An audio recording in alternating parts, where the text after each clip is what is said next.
मात पिता मिल जाएंगे, 184 माँ, और वही सतगुरु सेवा और बंदगी ये फेर मिलन की ना। परमात्मा कबीर जी ये पूर्ण परमेश्वर है, सर्वसृष्टि रचनहार है। इस परमेश्वर की जानकारी हमें अभी तक नहीं थी जब तक हमने ये तत्व ज्ञान नहीं सुना था। इस कारण से हम अपनी अपनी डफली बजा रहे थे। परमेश्वर ने आकर के हमें अपनी जानकारी आप ही बताई। इस ज्ञान से पहले हम क्या कहा करते, भाई कोई कहे हमारा राम बड़ा है, कोई कहे हमारा राम बड़ा है, कोई कहे खुदाई रे, कोई कहे ईसा मसीह बड़ा है, कोई कहे ईसा मसीह बड़ा है, ये तो बाटा रहे लगाई रे, कोई कहे हमारा राम बड़ा है, कोई कहे खुदाई रे, कोई कहे ईसा मसीह बड़ा है, ये तो बाटा रहे लगाई रे। कि कोई तक है हमारा रामचंद्र जी, श्री रामचंद्र जी पुत्र दशरथ ये पूर्ण परमात्मा है, ये कोई ये कहता है, और कोई कहता खुदा बड़ा है, और कोई कहते हैं ईसा मसीह बड़ा है। ये तो डिवाइड किए बैठे भगवान को। तो परमात्मा ने आकर के अपना ज्ञान आप पे बताया, आप पे आरती आप पे साजे, आप पे किंगर आप पे बाजे, आप पे ताल झांझ झनकारा, आप नचे आप देखण हारा।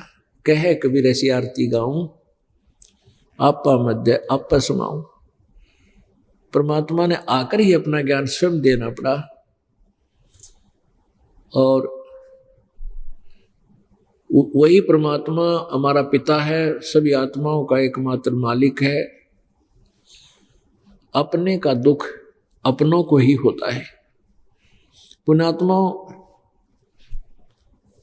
एक तरफ तो हम ये कहते हैं भगवान दयालु है, और दूसरी तरफ यहां देखें तो कोई रहम नाम की चीज नहीं सक्षेत्र इस लोक में। इंसान खेतों में काम कर रहा है, मजदूर या किसान या कोई यात्री जा रहा है, एकदम वर्षा आती है, ओले गिरने लग जाते हैं, मट्टा मट शर में कट्टा कट कि तब भाग दौड़ के कोई वृक्ष की ओट लेकर जान बचा ली तो बचगी ना, बेशक मरो। भूकंप आ जाता है, बिजली गिर जाती है, फ्लड आ जाती है, तूफान आ गया, सब मकानों को झोपड़ियों को तोड़ फोड़ कर खंडा मंडा जाता रहता है। किसी की आंखें नहीं है, किसी के एक हाथ कट गया, कोई जन्म से टूंडा, किसी की कोई दुर्गति, किसी की कोई दुर्गति। पुण्यात्माओं, अगर भगवान यहां का भगवान अगर दयालु है, ये कुत्ते गधे सुअर नहीं बनाता। क्या क्या जीवन है जीवों का। और फिर मनुष्य जीवन में कौन सुखी है। किसी का बेटा मर गया, किसी की बेटी मर गई, किसी को स्वयं ही कोई कष्ट सता रहा है। 36 प्रकार की टेंशन इस प्राणी को बनी हुई है। हम परमात्मा को दयालु कहें या दया नाम की चीज नहीं। वो दयालु परमात्मा सतपुरुष है, सतलोक में रहता है। और जब हम उसके क्षेत्र में, उसके लोक में चले जाएंगे, फिर वहां हमें कोई कष्ट नहीं। उस दयालु परमात्मा का वहां रोल देखने को मिलेगा। वो दयालु यहां भी आता है। उस अपार दया के कारण हमें ये ज्ञान समझाता है। वो क्या बताते हैं परमेश्वर आकर के कि झूठे सुख को सुख कहे, ये मान रहा मन मोदे, ये सकल चबी ना काल कहा, कुछ मुख में कुछ गोद। परमात्मा हमें आकर बताते हैं कि ये सब काल आहार है जिस लोक में तुम रह रहे हो, ये लोक ठीक नहीं।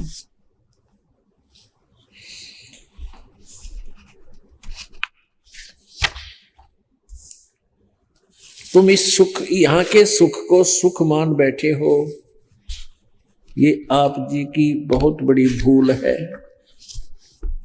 क्या बताते हैं परमात्मा, झूठे इस सुख को तुम सुख मान बैठे हो। कौन से सुख को? थोड़ी सी संपत्ति हो जा इस नकली लोक की, और एक बेटा एक बेटी, एक कार हो जाए कोठी, फिर कति भगवान की जरूरत नहीं। हम इतना सोच बैठते हैं। और कार कोठी होगी तो रोजगार भी उसका अच्छा होगा। परमात्मा कहते हैं फिर वो व्यक्ति परमात्मा से दूर हो जाता। माया का सबसे बड़ा अवगुण ये है कि वो भगवान से दूर करती है। ये जो नकली सुख हमें मिलता है, इसके विषय में परमात्मा कहते हैं, क्योंकि वो प्रत्येक युग में एक ऐसा जीवन जीते हैं जैसे एक दास भक्त होता है, और वो रहते इसलिए हैं, एक जीवन ऐसा पूरा जीवन ऐसा व्यतीत करते हैं, वो इसलिए करते हैं कि आने वाले समय में मेरी पुण्यात्मा मेरा अनुसरण करके अपना रोजी रोटी जैसा ही जितना ही कमावें, बाकी समय भगवान के भजन और उसकी जो है ना सेवा में लगावें। हम अधिक समय अपने पेट के लिए लगाते हैं, परमात्मा के लिए हमारे पास समय नहीं। उसके लिए भगवान परमेश्वर आपका आकर बताते हैं कि इसे सुख के पत्थर पड़ो, इसे सुख के आग लगो, जिस तर नाम हृदय ते जावे, और बलिहारी व दुख के जो पल पल नाम रटावे। परमात्मा कहते हैं तुम ये मांगना है प्रभु, इतना सुख ना देना, इतना धन ना देना जिससे आपकी भूल पड़ जावे, आग लगे से सुख का जिससे जो भगवान न बुलावे, और बलिहारी उस दुख के इतना कष्ट भी दे के रखना मेरे प्रभु, ताकि तेरी याद बनी रहे, भूल ना बढ़े। तो यहाँ पुण्यात्माओं परमात्मा हमें याद दिलाते हैं कि जो भगवान से दूर हैं, माया की जिसका चर्बी चढ़ गई, उसका मोतिया बंद हो गया, उसने भगवान दिखाई नहीं देता, एक माया माया दिखाई देती है। उसके लिए परमात्मा कहते हैं राम नाम कड़ुआ लगे,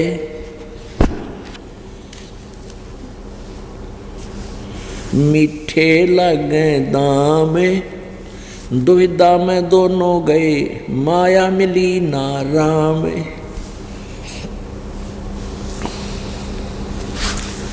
पुण्यात्मा वैसे तो ऐसे बहुत से उदाहरण हैं, कुछ एक उदाहरण ऐसे हैं जो हृदय में घर कर जाते हैं, और उनको याद करने से, उनके ऊपर विवेचन करने से हम परमात्मा की तरफ अधिक दृढ़ बनते हैं। एक मेरे पूज्य गुरुदेव जी का आश्रम है पंजाब प्रांत, जिला फिरोजपुर, और स्थान का धाम का नाम है तलवंडी भाई। तलवंडी भाई की ऐसा एक कस्बा है छोटा सा, बरवाले जितना ही है लगभग। तो वहाँ मेरे पूज्य गुरुदेव जी अधिक रहा करते थे। वहाँ एक आश्रम बना है उनका छोटा सा। उनके सतलोक गमन के बाद इस दास ने वहाँ सत्संग करना शुरू किया। सेकंड संडे को वहाँ सत्संग करके आते थे। तो वहाँ जब सत्संग करने हम गए, वहाँ क्या हुआ कि एक कोई वृद्ध व्यक्ति, कोई बुढ़िया की मृत्यु हो गई थी। किसके? हमारे गुरुदेव जी के शिष्यों के। और उनके कोई रिश्तेदार आया था शोक व्यक्त करने के लिए। शुक्र को आया था, शनिवार को वो 4 बजे से जाने लगा, शाम को चंडीगढ़ जाना था, सह परिवार था।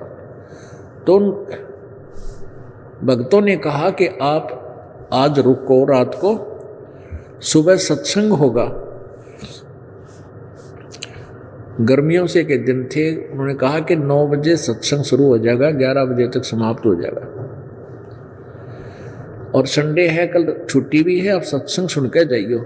देखना सत्संग एक न्यारी किस्म का सत्संग आपको सुनने को मिलेगा।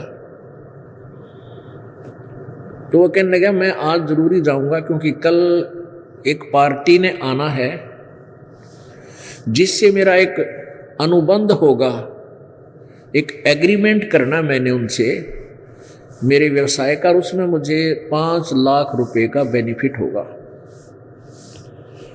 तो मैंने उनके रुकने की व्यवस्था करनी है, उनकी जलपान की व्यवस्था करवानी।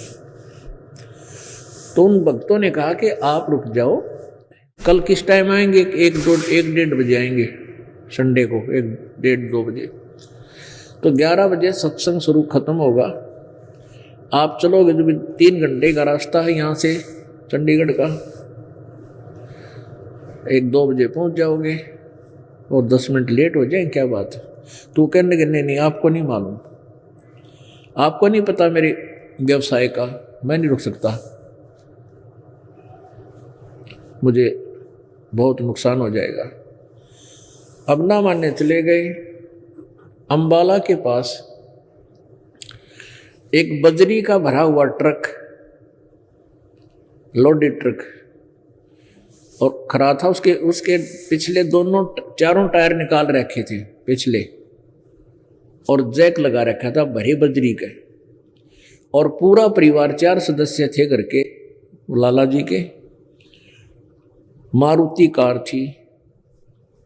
अब वो तो नोट गिने था 5 लाख, आज से 10 साल पहले की बात है, सन 97 की बात से, बल्कि 13 साल हो गए।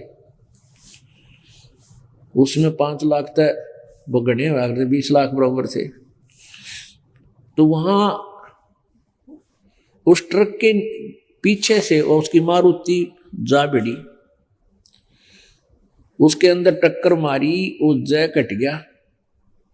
पहले तो मारुति की टक्कर लगते ही खत्म हो लिया होंगे वह, रही खई कसर, वो जैक हट गया एक तरफ, पूरा लोडेड ट्रक उनके ऊपर पड़ गया और चारों के चारों मृत्यु को प्राप्त हो गए। जब हम वह सत्संग करने गए तब उनको पता जब लग लिया कि हम टेलीफोन दो रहे थे, कहा जी ऐसी दुर्घटना होगी। हम बहुत मना किया उनको, तुम आजाद रुक जाओ, और यह करड़ाई टल जाती उनकी। अब परमात्मा कहते हैं अब सिर पर धर ले, उन 5 लाख के एग्रीमेंट ने सिर पर धर कर ना चले, ना वो शरीर रहा, ना वह कोठी रही, और ना परिवार रहा। पुण्यात्माओं, सौभाग्य तुम्हारा ये बातें आपको सुनने को मिल रही है। अगर परमात्मा हमारे साथ ना हो, कबीर जी की आपके ऊपर कृपा ना हो, ये बातें कान्ना पर घटाड़ते हम, क्योंकि परमात्मा आपके साथ रह करके आपको इस आत्मा को मालिक में लगाता है। और यदि आप सतगुरु से ना जुड़े होते तो ये बातें 100 बार सुने और कान्ना पे घटाड़े, उससे आगे में साथ जड़े। अब कलेजा हिल जाता है पुण्यात्मा का, क्योंकि मन को साइड कर देता है भगवान, और मन हमें यहाँ रोके रखने का पूरा एजेंट है। ये एक बार तो आत्मा दुख पाती है, फिर भुलो देता है इसको, होता है चलता रहता, चलो ऐसे करेंगे। तो यहाँ परमेश्वर बताते हैं राम नाम कड़वा लगे, मीठे लागे दाम, दुविधा में दोनों गए, माया मिली ना राम। तो पुण्यात्माओं, इन बातों को परमेश्वर ही आकर हमें बताता है कि तुम जिस वस्तु को अपना मान बैठे, ये तेरा नहीं है। जिसको तू अपना कहे, ये तेरा नहीं गंवार, उल्ट अपूठी बहेगी तेरी अपनी तलवार। यानी जो माया जोड़ के तने कार कोठी बना ली, ये तेरे दुश्मन बनेंगे एक दिन। अब वह माया दुश्मन बन गई, वह कार ले डूबी सारे ने। कहीं मकान के मकान भूकंप में गिर जाते हैं, कोई और कारण से, यानी इस जीव की दुर्गति काल करता रहता है। परमेश्वर आकर ही हमें ज्ञान कराते हैं कि जो साधनाएं तुम कर रहे हो, ये भी ठीक को न। पुण्यात्माओं, जो ज्ञान आपको दिया जाता है, इसको हृदय की किसी विशेष इंपॉर्टेंट कोठड़ी में नोट कर लिया करो। जो अन्य साधना भी हम करते हैं, वो भी हमें लाभ नहीं देती। गीता जी अध्याय नंबर 16 के श्लोक नंबर 23 में लिखा है कि शास्त्र विधि को त्याग कर जो मनमाना आचरण करते हैं, मनमानी पूजाएं करते हैं, उनको न तो कोई सुख होता है, ना कोई गति होती है, ना कोई सिद्धि प्राप्त होती है, अर्थात यूजलेस। रोहतक शहर में एक फाइनेंसर था और उससे हमारे एक भक्त ने कोई गाड़ी फाइनेंस कराई थी, प्राइवेट फाइनेंसर था। वो मिगलानी सब कास्ट थी, गोत्र था उसका, मिगलानी परिवार था। उसका एक लड़का तो फाइनेंसर बढ़िया काम चला रखा, फाइनेंसर में ब्याज पे पैसे देवे और ठोक के ब्याज लेवे। और दूसरा पुत्र जज सेलेक्ट हो गया और पुत्र की पुत्रवधू भी जज लाग रही। अब उससे जिक्र चलता, हमारे भक्त बताते कि ऐसे ऐसे भक्ति ऐसी करनी चाहिए, ऐसी करनी चाहिए। न बोला हम जो भक्ति करते हैं वो सही है, और हमारी भक्ति जो साधना, जैसे भी भगवान शिव की, श्री रामचंद्र जी की, ये तो साधनी उपासना है। और फिर पंडित लोग जो हवन यज्ञ आदि करवाते हैं, वो भी वो करते थे। तो हमारे भक्त तो जाकर बताया करते थे, भक्तों को तो मालूम था कि ये पिछले जन्म के पुण्य हैं, और जब ये पिछले जन्म की बैटरी चार्ज की हुई जिस दिन डिस्चार्ज हो जाएगी, एकदम कैर टूट जाता है। ये ज्ञान परमात्मा का वो सुन चुके थे। तो वो कहा करते थे कि लाला जी, ये तेरे पिछले जन्म के संस्कार हैं, और जो पूजाएं जो साधना आप करते हो, इनसे लाभ होगा नहीं। न बोला क्या बात करते हो। वो उस अपने बेटे फाइनेंसर की दुकान पर बैठा करता ऑफिस में, और फिर बताता था मेरा एक लड़का तो जज लगा है, और मेरी पुत्र वो उसकी पत्नी भी जज लगी है, अभी शादी हुई है 6 महीने पहले। अरे वाह, कैसे मानो तुम्हारी बात, तुम क्या बात करते हो। आज मेरे जैसा सुखी पृथ्वी पर नहीं। ठीक है, जैसे सभी इतना हुए पाछा, तो फिर बात यह कहनी स्वाभाविक ही थी, दोष नहीं उसका। फिर कुछ 1 वर्ष, मेरे ख्याल 6 महीना पीछे क्या हुआ कि उसने एक अपना धार्मिक अनुष्ठान करवाया, एक अपना गुरुजी बुला के। उसने जो भी क्रिया करी, हवन किया, उसके समापन के उपरांत उस हवन की जो बची हुई राख होती है, और भी कोई आइटम लटोटर थे हुए, सभी को जल प्रवाह करने के लिए कहा गया कि इनको, उस गुरुजी ने कहा जल प्रवाह करके आने ही। वो लड़का फाइनेंसर और छोटा लड़का जज दोनों गाड़ी में बैठकर ड्राइवर साथ ले लिया, और रोहतक के साइड में, इधर दिल्ली साइड में जवाहरलाल नेहरू कैनाल है, उसमें वो अच्छी लंबी चौड़ी गहरी है, उसमें जाकर वो जल प्रवाह करने लग गए। पॉलीथीन में डाल रखी थी वह सामग्री जी, और वह पॉलीथीन खोल दी, वह कुछ सारी पानी में ना पड़ी, आधे से ज्यादा वह पटड़ी ऐसे स्लोप था उसका, उस नहर का, वह दीवार पर पड़ गई। पहले एक जना नीचे उतरा के लिए मैं इसको नीचे बहा देता हूँ, और रिपटन लग गया, पैर थलस गए, उस दूसरे ने पकड़ लिया, दोनों रपट गए। जल की भरी हुई थी, दोनों डूब गए। 3 दिन में लाश पाई, वो जज भी मर गया और वो फाइनेंसर भी मर गया। अब परमात्मा कहते हैं तुम कौन राम का जपते जापम, और तात कटे न ये तीनों तापम। अपने आत्मा दहल जाती है। बेटा गया, दोनों बेटे मर गए। नई नई शादी हुई थी, वह पुत्र वधू जज भी गई, वह वहाँ के रही थी, फिर उसने दूसरी शादी करा ली। अब के रह गया उस भाई जी दो रहे। तो पुण्यात्मा परमात्मा कहते हैं ये धोखा दे रखा तुम्हारे को काल ने, दृष्टि पड़े सो धोखा रे, खंड पिंड ब्रह्मांड जावेंगे नष्ट होंगे, और ये थिर ना रहसी लोक कार्य। आज सुबह के सत्संग में आपने सुना कि गुरु हो, पूरा गुरु हो, शास्त्र अनुकूल साधना हो, और शिष्य भी पूरी मर्यादा आजीवन निभावे, और गुरु जी के प्रति प्रभु तुल्य भाव रखे, फिर आपका मोक्ष निश्चित है, नो डाउट। लेकिन हम कुछ दिनों के बाद सुखी हो जाते हैं, जिस सुख को हम सुख मानते हैं, क्योंकि ये दयालु भगवान है, कबीर परमेश्वर दयालु परमात्मा है, ये अपने बच्चों के दुख को नहीं देख सकते। कुछ दिनों में आपको बहुत राहत देना शुरू कर देंगे, आपके पापों का नाश करना शुरू कर देंगे, आपके प्रारब्ध रूपी कर्म पाप कर्म के कांटों को निकालना शुरू कर देंगे। कुछ दिनों में आपको कोई आपत्ति नहीं रहेगी अपने जीवन रूपी सफर में, और फिर इस काल का दाव फिर लगेगा, फिर भूल जाता है भगवान को, और उसी तरह टेढ़ा मेढ़ा शुरू हो जाता चलना।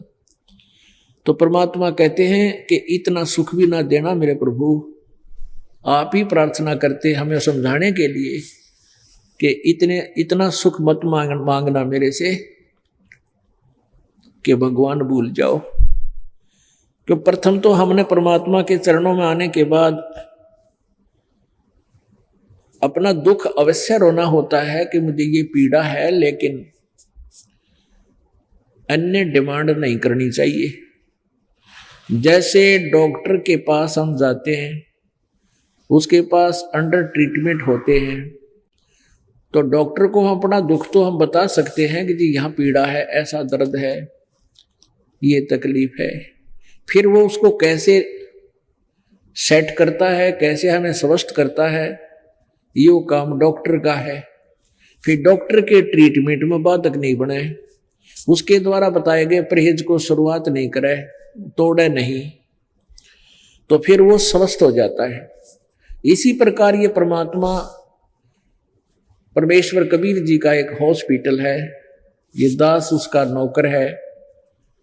इस जन्म मरण के रोग को काटने वाला एक डॉक्टर है। दवाई परमात्मा ने बता रखी है, औषधि मेरे को दे रखी है, ट्रीटमेंट विधि बता रखी है। तो यहां जो भी आपके साथ हो रहा है, घर पे या यहां पर, आपको ये नहीं सोचना चाहिए कि ऐसा क्यों हो गया, ऐसा नहीं हो गया। इसके 2 कारण हो सकते हैं। यदि आपको कष्ट रहा है तो गॉड गिवन है, इतना कष्ट चाहिए हमारे को ताकि भगवान की भूल ना पड़े। और कष्ट आपको अधिक बढ़ गया है तो आपका नाम खंड हो गया है, आपने डॉक्टर की मर्यादा निभाई नहीं है, जिस कारण से आपको पीड़ा बढ़ी है, वैसे नहीं बढ़ सकती। औषधि ठीक से यूज नहीं की या कोई परहेज तोड़ दिया। तो इसी प्रकार या तो आपने कोई नियम भंग कर दिए तब आपको पीड़ा बढ़ सकती है, अन्यथा पीड़ा है और नाम आपके ठीक है तो गॉड गिवन है, परमात्मा का दिया हुआ है, उसमें अग्रम अग्रम ना करना। क्योंकि कहते हैं सतगुरु शरण में आने से आई टले बला, और जब माथे में जब भाग्य में सूली हो, सूली माने मौत, वह कांटे में टल जाए। ऐसे ऐसे भारी कष्ट होना हो, जान जानी हो, पूरा परिवार नष्ट होना हो, एक्सीडेंट हो जाता है, एक टांग कट के बच जाते हो, वो टांग काटना यानी वो अंग भंग करना डॉक्टर के लिए परमात्मा के लिए आवश्यक था, अन्यथा पूरा परिवार भी नष्ट हो सकता था। हमने युगों युगों के पाप इकट्ठे कर रखे हैं, तो परमात्मा अपने हिसाब से हमें जो है ट्रीटमेंट करेगा, हमारी हर तरह की सुविधाएं प्राप्त कराएगा, हमारे प्रारब्ध के कर्मों को काटेगा, निकालेगा, खत्म करेगा। जैसे डॉक्टर बताता है कि तेरा ये हाथ कटेगा अन्यथा पूरा शरीर नष्ट हो जाएगा, तो फिर डॉक्टर को ये कहना पड़ता है जी जान बचा दो, हाथ बेस से कट जावे। तो डॉक्टर का शौक नहीं, डॉक्टर कोई दुश्मन नहीं, शत्रु नहीं, उसने आवश्यक है जीवन की रक्षा करने के लिए एक हाथ को काटना। तो उसमें हम फिर कर क्या सकते हैं, सहमति ही देनी चाहिए। तो परमात्मा जो करते हैं आपके साथ उसमें आपको कोई ऑब्जेक्शन नहीं होना चाहिए। हाँ, इतना ध्यान अवश्य रखें कि नाम ना खंड हो गया हो। नाम खंड होने से क्या होता है कि जैसे पहले तो जैसे जिसने बिजली का कनेक्शन ना ले रखा तो वो क्या करता है, आटा भी हाथ से पीसे, पशुओं के लिए चारा भी हाथ से काटते थे ऐसे मशीन व गोल गोल चक्कर की, और जल भी हाथ से निकालते थे, दूध भी हाथ से बिलोते थे, रड़कते थे।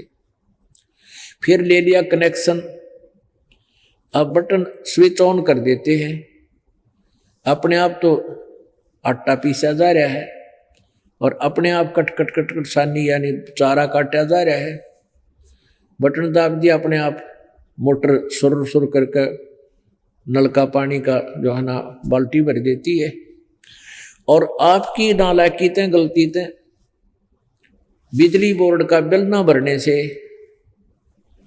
आपका कनेक्शन कट जाएगा, या किसी अन्य कारण से आपका कनेक्शन कट गया तो फिर आपको पावर नहीं आएगी। पहले जो पावर से काम हो रहा था वो बंद हो गया, फिर आप हाथ से कितना कर सकते हो ये अंडरस्टूड है। तो ऐसे परमेश्वर कबीर जी की शरण में आने से आपका सब कार्य उस ईश्वरीय शक्ति से होगा, कबीर परमेश्वर जी की पावर से होगा, और फिर परमात्मा की पावर से जो काम होगा वो बहुत ही स्पीड तो होगा, और जो मनुष्य नहीं कर सकता, मानव मैनुअली नहीं किया जा सकता, वो पावर किया करती है। तो ऐसी ऐसी अनहोनी आपके घर पर होंगी, आप सोच भी नहीं सकते। ऐसा सुख मालिक आपको देगा, सोचते रह जाओगे भगवान मेरी तो जान जानी थी, और दवाई खा के छक लिया, कोई गोली काम नहीं कर रही थी, कोई किसी प्रकार की, और फिर एकदम वैसे ही आपको ठीक कर देता परमात्मा। तो पुण्यात्माओं कहते हैं ना जाने के उस सतगुरु के शरण में आने से अगर फिर भी कोई आपत्ति आती है तो ना जाने के बला टाली है भगवान ने। एक तो ये है, और दूसरा ये है कि आपने या कोई मर्यादा भंग करती है, इन दोनों में से एक ही होगा। तो इसलिए कोशिश रखें कि नाम भंग ना हो। मर्यादा भंग होने से बहुत हानि हो जाती है, काल का दाव लग जाता है। परमात्मा कहते हैं जब लग हंसा हमरी आना, और काल लगे नी तेरा बाणा। आय हाय, कितनी प्यारी बात कही है। कबीर परमेश्वर कहते हैं उस काल को कहा था, जो यहाँ का मालिक है, ब्रह्म है, जो हमें यहाँ दुखी कर रहा है, पीड़ रहा है, गुमराह करके फंसा रखा है,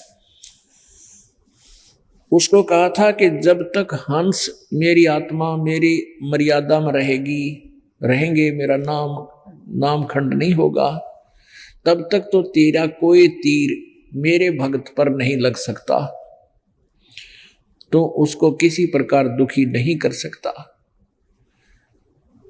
तो काल ने कहा था, प्रभु जो नाम खंड कर देगा विलिंगली, तो उसको तो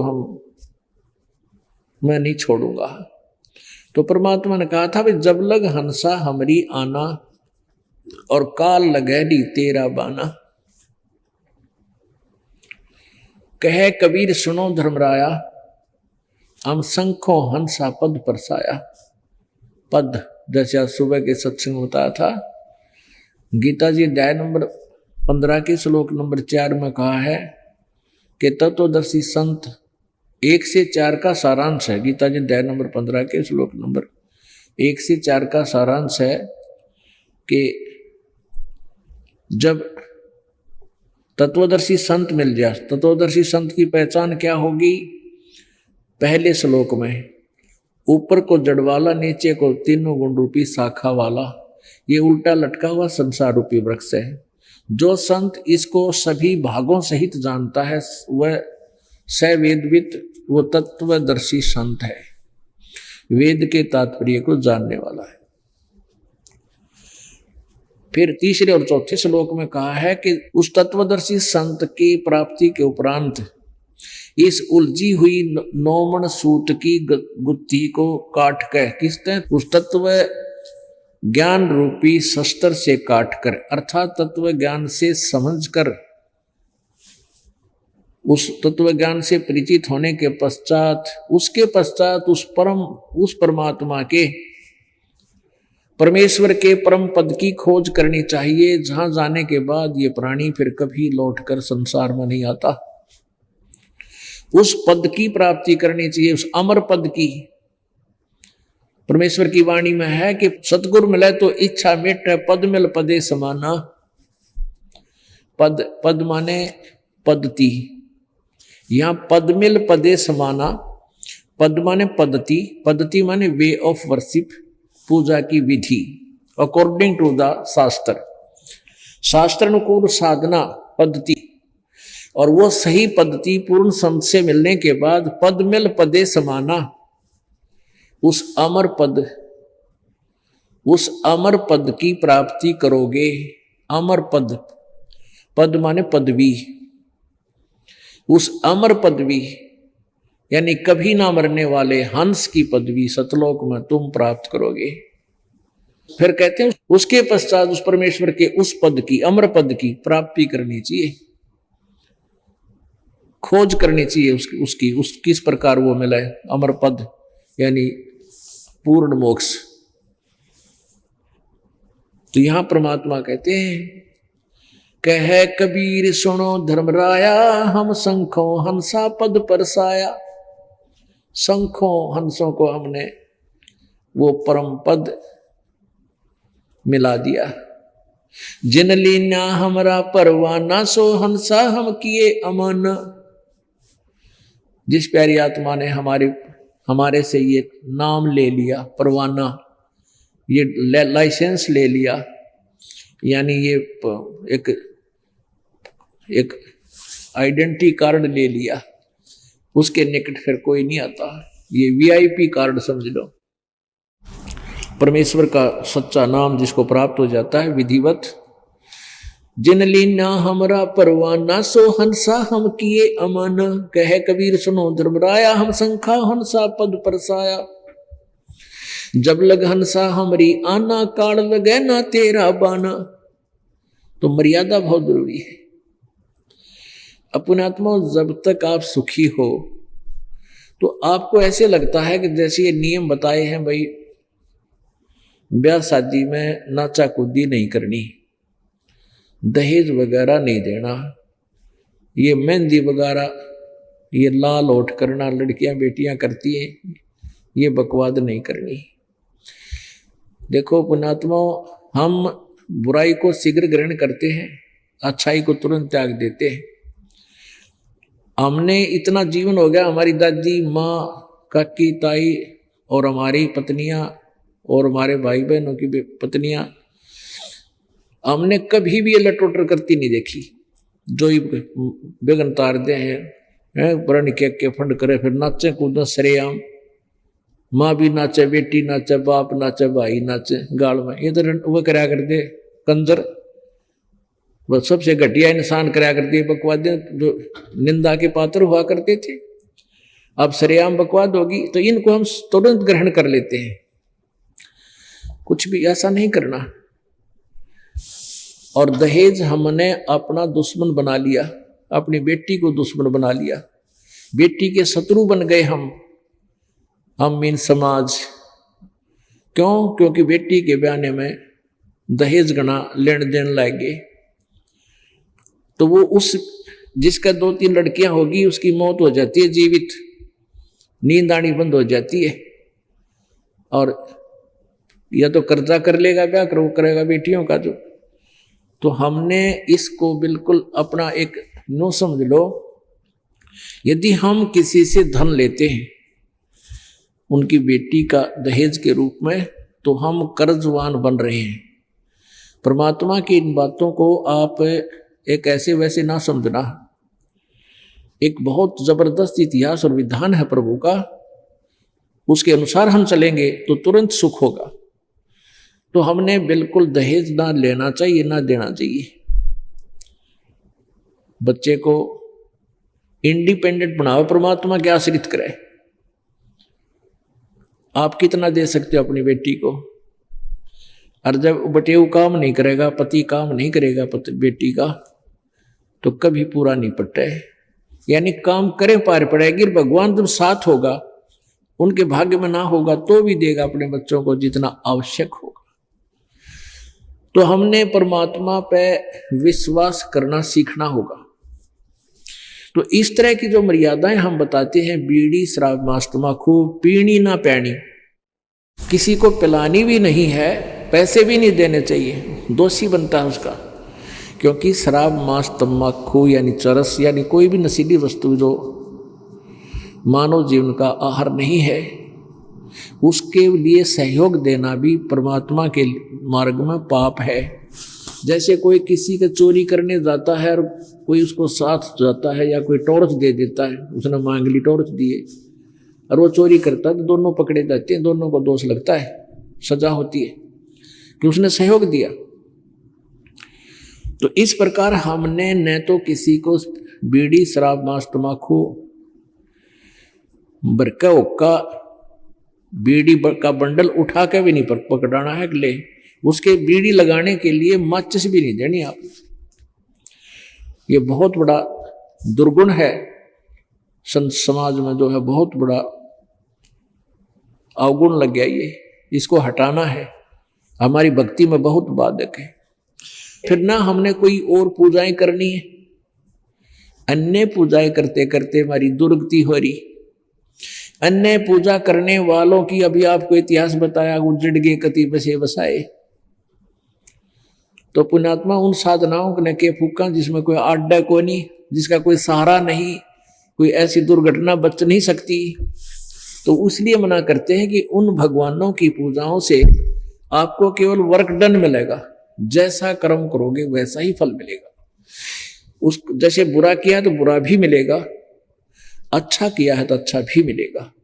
यहां परमात्मा कहते तुम्हें अच्छा तो मिलेगा, लेकिन जो बुरा तुमने कर लिया और आज्ञा नहीं करोगे, जिस दिन उपदेश ले लिया उसके बाद तुम्हें उस पाप का दंड भोगना नहीं पड़ेगा, अगर मर्यादा होगी।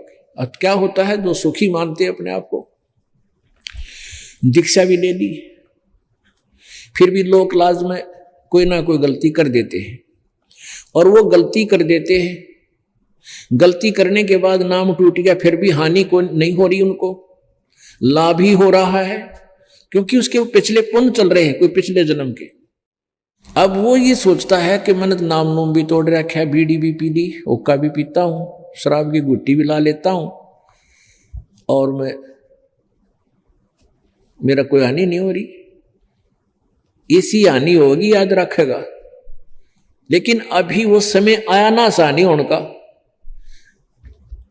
क्या होता है, जैसे ऐसा संयोग सज जाता है, जैसे किसी पुण्यात्मा दुखी आत्मा थी, नाम ले गया, वो मर्यादा बहुत निभाता है। दुखी आदमी घनी निभाओगा, जो सुख में नाम लेता है वो मटर गश्ती कर जाता है और फिर ऐसी चोट खाता है, हम भी देखते रह जाते हैं। भगवान इसी की गलती बन गई, आपके बच्चे पर ये इसको ऐसी हानि होगी। लेकिन फिर हमारा जो परमात्मा का विधान हमें याद है कि इसने अवश्य कोई ऐसी भयंकर गलती करी है जिसको, और उस समय क्या हो गया, जैसे एक गलती करता है, नाम भी ले रखा, कोई हानि नहीं हो रही, अभी वो आया नहीं है टाइम, उसका शुभ चल रहा है। अब जैसे किसी ने नाम ले लिया, सुख होने लग गए, फिर गलती कर दी, और वो सुख होने लगे थे उस दुखी को, उसके भाग्य में नहीं थे, गॉड गिवन थे। और परमात्मा का नाम कट जाने से, खंड होने से, वो गॉड गिवन यानी वो पावर का सहयोग खत्म हो गया, और फिर उधर से उस बुरे संयोग का आना हो गया। नाम टूटे पाछे फिर वह खत्म, करड़ी चोट मार जाएगा काल। अगर नाम रहेगा तो वो नहीं कर सकेगा उस हानि को, जो नाम खंड होते ही कर देगा। और एक का नहीं कर रहा है क्योंकि उसका भी संयोग ठीक चल रहा है, और जब उसका समय आएगा जो उसको देख लेना। तो इस प्रकार हमने इस मर्यादा को घना बहुत ही ज्यादा महत्व देना है। जैसे सीता जी जंगल में थी, उधर से रावण का मामा मारीच एक स्वर्ण मृग बनकर, गोल्डन यानी सोने का हिरण बनकर, मृग बनकर, और सीता जी ने वहां एक बगीची सी ला रखी थी, फूल फाल की बाड़ी बोरी थी, उसको तोड़ने लग गया। सीता जी ने देखा इतना सुंदर मृग, भगवान राम से कहा कि मुझे ये जिंदा या मरा मुझे चाहिए। अब श्री राम जी उसका नहीं चले मारन, इतना अंतर ध्यान होकर आगे भाग गया, काफी दूर जाकर दिखाई दिया। तो सीता जी ने जिद पकड़ ली कि मुझे ला कर दो, किसी प्रकार भी लाओ, मुझे मृग चाहिए। अब श्री राम ने कहा, देखो लक्ष्मण ध्यान रखना, तू मत आना, इसमें कोई जाल साजी पर यह जिद की पक्की है या मानने को ना, मैं जा रहा हूं। और तने आना भी पड़ गया किसी कारणवश, तो इस झोपड़ी के चारों तरफ ये मंत्र बोल के एक रेखा खींचाना, और इसको बोल देना कि इसे बाहर नहीं जावे। तो लक्ष्मण ने कहा कि मैं आऊंगा ही नहीं, आप निश्चिंत रहो, अकेली कैसे छोड़ दूंगा मां को। यानी बड़ी भाभी मां के तुल मानते थे लक्ष्मण जी। अब दूर जा चलेगा रामचंद्र जी, उसके पीछे तो छल था, उसके पास सिद्धि थी गुप्त होने की, प्रगट होने की। तो दूर उधर से वो अंतर ध्यान हो गया जंगल में, वो मारीच मृग अंतर ध्यान होकर वहां आकाशवाणी कर दी, हाय भाई मर गया, हाय भाई मर गया। अब सीता कहने लगी कि तेरे भाई पापा त्यागी किसी जानवर ने मार दिया, तू भाग कर जा, उसकी जान बचा। लक्ष्मण बहुत नाट्या, नहीं मानी। आखिर में यहां तक कह दिया कि तू ये चाहता है कि वो मर जावे, तू मुझे पत्नी बनाना चाहता है। अब कहते हैं विनाश काले विपरीता बुद्धि। अब लक्ष्मण इस बात से बहुत घना शर्मिंदा हो गया, विवश हो गया जाने के लिए, और कहा पर एक बात याद रखना माता, अब तेरे ये मैं रेखा खींच कर जाता हूं, इसे बाहर मत जाना। इतनी दया जरूर कर दिया हमारे पे। बोली ठीक से, को नहीं जाऊं। वो चला गया, लक्ष्मण दूर चले गए। इधर से उनकी चाल थी, सुनियोजित षड्यंत्र था। रावण एक साथ दूर रूप बना के भिक्षा मांगना आ गया,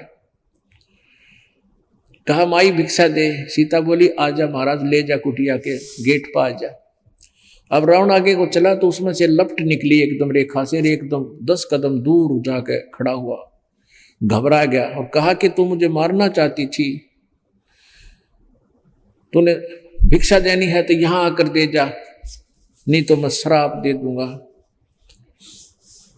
साधु संतों के साथ मजाक नहीं किया करते, अब सीता ने सोची के बिजली पड़ा है, साधु महात्मा है, 2 कदम भर कर रेखा तो पार दे आऊंगी।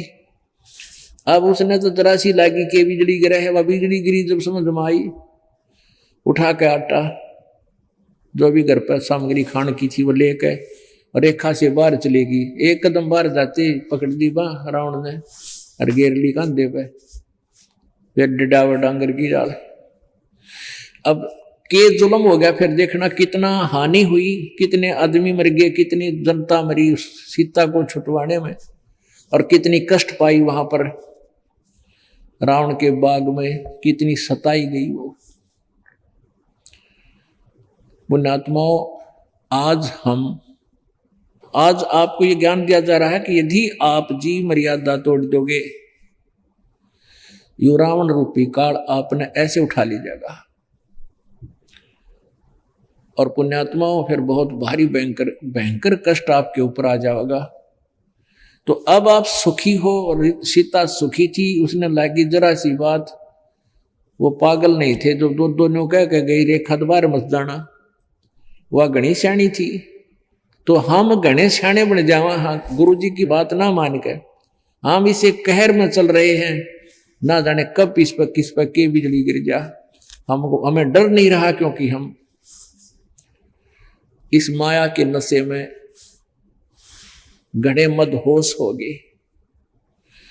तो कबीर परमात्मा कहते हैं, कबीर ये माया अटपटी सब गट आन अड़ी, और किस किस न समझाऊं या कुआ भांग पड़ी। पुण्यात्माओं, सौभाग्य आपका ये सत्संग आपको सुनने को मिल रहा है, और धन्यवाद करो उस परम पिता परमेश्वर कबीर जी का, जिसकी आड़ में हम ये सत्संग सुना रहे हैं आपको। आप देख रहे हो जिस भी चैनल पर हम प्रार्थना करके इसको चलवाना चाहते हैं, ये काल के दूत तुरंत बंद करवा देते हैं, और उन्हीं की पुस्तक दिखाते हैं, उन्हीं का दिया हुआ वो अज्ञान जो उन्होंने पुस्तक बना रखी है, जनता पढ़ रही है, हम उसी को पढ़ाते हैं कि ये ज्ञान ये दे रहे हैं, इनका ज्ञान गलत है। और हमारे वेद शास्त्र सदग्रंथ ये बता रहे हैं ये सही है, इसको त्यागो, इसको ग्रहण करो। और पीछे के सांग करवा दिया काल ने, ये प्रेरणा करके क्रोथा कांड करवा दिया इन दुष्टों द्वारा, पाप के भागी हुआ बन गए। ये तो परमात्मा हमारे साथ है, इसलिए ये मार्ग चल रहा है, ना काल इसने कदम नहीं चालन दे, वो पल पल पे साथ है। उसका वचन है परमात्मा का कि इस कलयुग में पूरे विश्व में ये ज्ञान होगा। मेरी आत्मा पुण्यात्मा उनको मैं पार करूंगा जो हमारे से जुड़ जाएंगी, जो नहीं जुड़ेंगी वो काल के कोल्लू में पड़ी रहेंगी, उनका दुर्भाग्य होगा।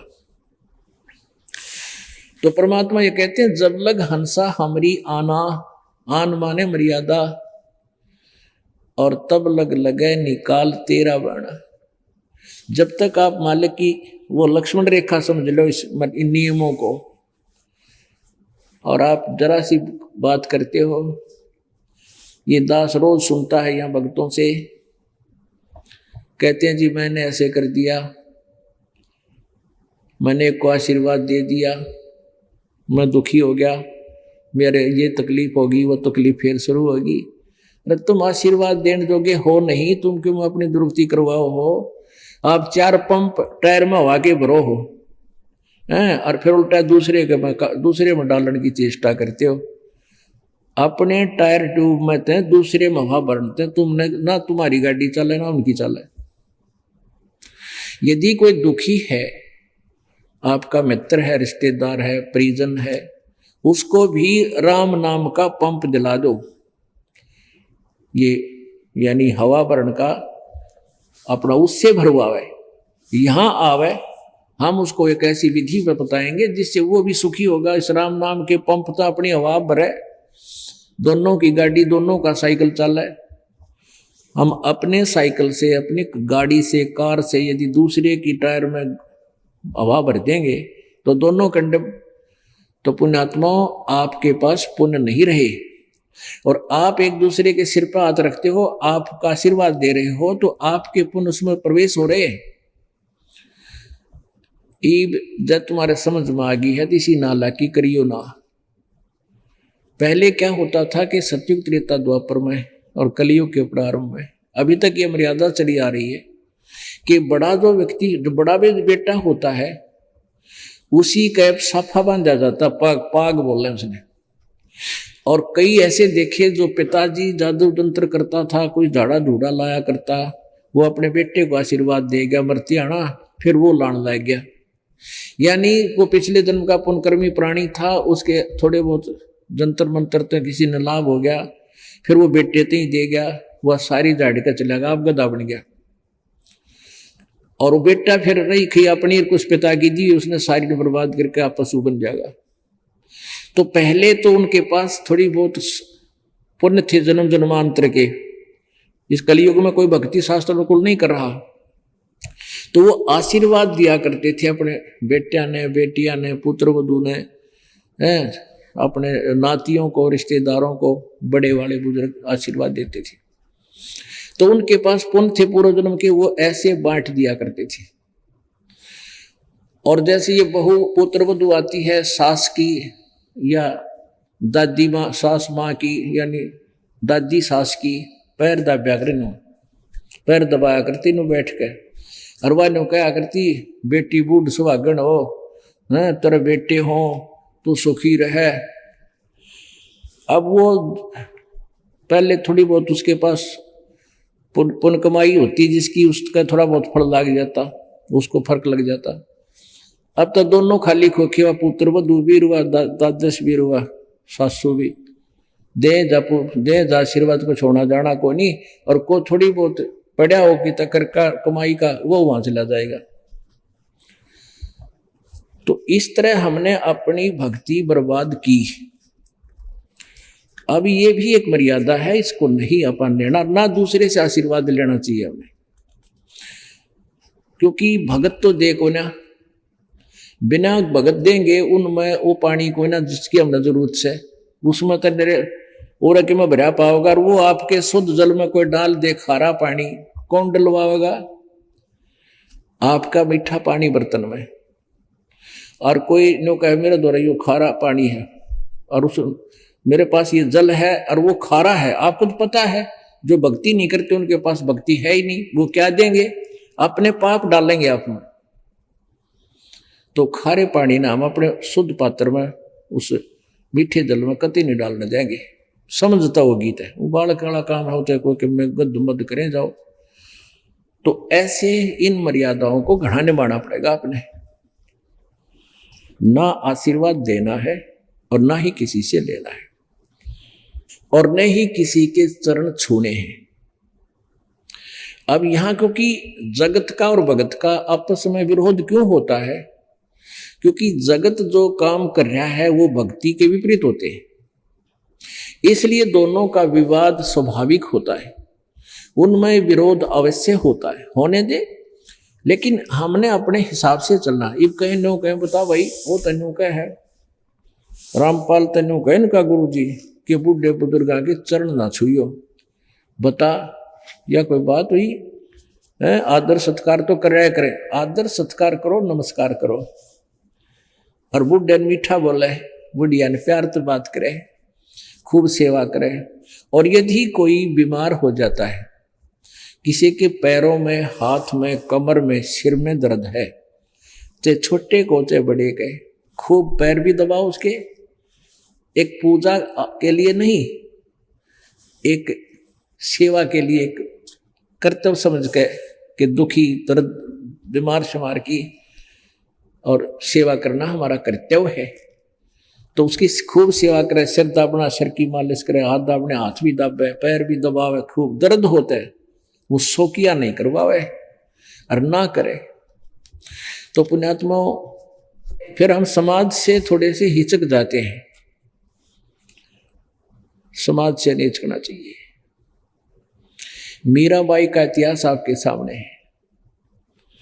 मीराबाई पहले मंदिर में जाती थी, ठाकुरों की लड़की थी, और ठाकुर परिवार में अपनी जो है बेटी और पत्नियों को, औरतों को कोई भी घर से बाहर नहीं निकलने देता, अपनी शान माना करते।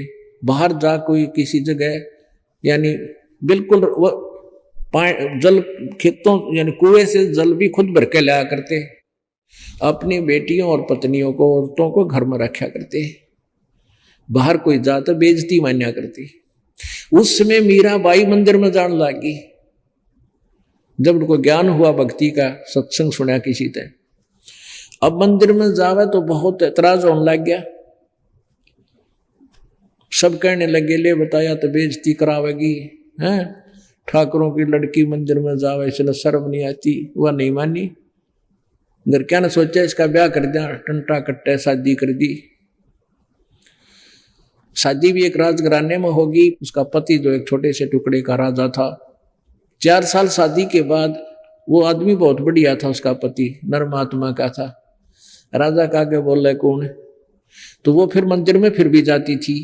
उसने भी कह दिया कोई ना 1-2 नौकरानी साथ चली जाएगी, इसमें कोई डर नहीं। तो राजा के आदेश का आगे फिर कोई बकवाद भी ना करा कर, समाज भी गणेशी रोड़ा ना करा करता। वो मंदिर में जाया करती थी, उसने लोक लाज नहीं देखी, समाज की नहीं सुनी। तो मीराबाई सफल हुई। आज सबकी जुबान पर उस बहन बेटी का एक आदर से नाम लिया जाता है। और फिर क्या हुआ कि एक दिन सत्संग कबीर परमेश्वर जी और रविदास जी उसी नगरी में सत्संग कर रहे थे, जिस मंदिर में मीराबाई जाया करती थी। उसी मंदिर के रास्ते में एक स्थान, एक गरीब एक व्यक्ति का घर था। उसके आंगन में एक छोटा से, पहले वृक्ष बहुत हुआ करते, पेड़, उनके पेड़ों के नीचे कबीर परमात्मा सत्संग कर रहे थे, रविदास जी उनके साथ थे। तो वहां मीराबाई ने देखा जाते समय कि यहाँ कुछ व्यक्ति साधु भक्त बैठे हैं। तो उन्होंने सोचा पहले मंदिर में अपनी अर्चना कराती हूँ, पूजा करके आती हूँ, आके सत्संग इनके विचार सुनेंगे।